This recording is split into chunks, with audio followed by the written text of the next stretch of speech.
Please ಕೂತ್ಕೊಳ್ಳಿ ಕೂತ್ಕೊಳ್ಳಿ. ಹಾಂ ಹೇಳಿ, ನಾನು ನಿಮಗೆ ಹೇಗೆ ಹೆಲ್ಪ್ ಮಾಡಬೇಕು? ಸೊ ಕಂಫರ್ಟೇಬಲ್ ಆಗಿರ್ರಿ, ನಾನು ಥೆರಪಿಸ್ಟ್ನ ಹೇಳ್ತೀನಿ. ಸೊ ಹೇಳಿ ನಿಮಗೇನು ಪ್ರಾಬ್ಲಮ್ ಇದೆ ಅಂತ. ಸರ್ ಆ್ಯಕ್ಚುಲಿ ನನಗೆ ಈ ಮನುಷ್ಯನಿಂದ ಸಾಕಾಗೈತಿ. ಅಲ್ಲ ದಿನ ಒಂದು ಫೋನ್ ಮಾಡೋಕ್ಕಾಗಂಗಿಲ್ಲ ಇವಂಗ. ಎಷ್ಟು ಸಲ ನಾನು ಕಾಲ್ ಮಾಡ್ತೀನಿ ಇವಂಗ. Excuse me.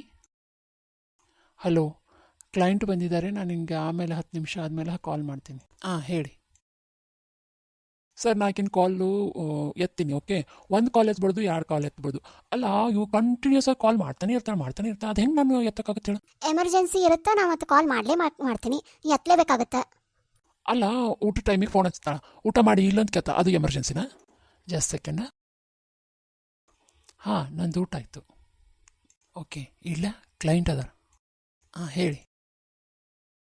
ಸರ್ ನಾ ಮಾರ್ನಿಂಗಿಂದ ಹಿಡ್ಕೊಂಡು ನೈಟ್ ತನಕ ಒಂದು ಮನಿನ ಮೇಂಟೈನ್ ಮಾಡ್ತೀನಿ. ಇವಂಗೆ ಒಂದು ಫೋನ್ ಎತ್ತಕ್ಕಾಗಲ್ಲ ಇವಂಗೆ. ನಾ ಹೇಳಿಲ್ಲ ನಂಗೆ ಊಟ ಆಗೈತೆ ಅಂತ ಹೇಳಿ. ಹಗ್ಲೆ ಮುಗ್ಲೆ ಫೋನ್ ಮಾಡೋಕೆ ಹೋಗ್ಬೇಡ. ಹೇಳಿ.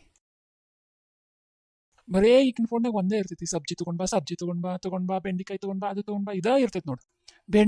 ಬೆಂಡಿ ಎಲ್ಲ ತೊಗೊಂಡು ಬರ್ತೀನಿ. ಬೆಂಡಿ ಅಲ್ಲ, ಮಾರ್ಕೆಟ್ನಾಗ ಏನಿರುತ್ತೆ ಎಲ್ಲ ತೊಗೊಂಡು ಬಂದು ನೀನು ತಲೆ ಮೇಲೆ ಸುರಿತೀನಿ. ಕೆಲಸ ಮಾಡಲಿ, ಈಗ ಫೋನ್ ಕಟ್ ಮಾಡಿ.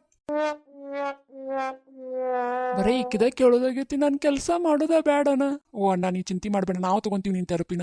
ರೋ ಜಸ್ಟ್ ಸಾರಿ ಹೇಳ್ಬಿಡು, ನಾನು ಹೇಳ್ತೀನಿ ಬಾಬೀಜಿಗೆ.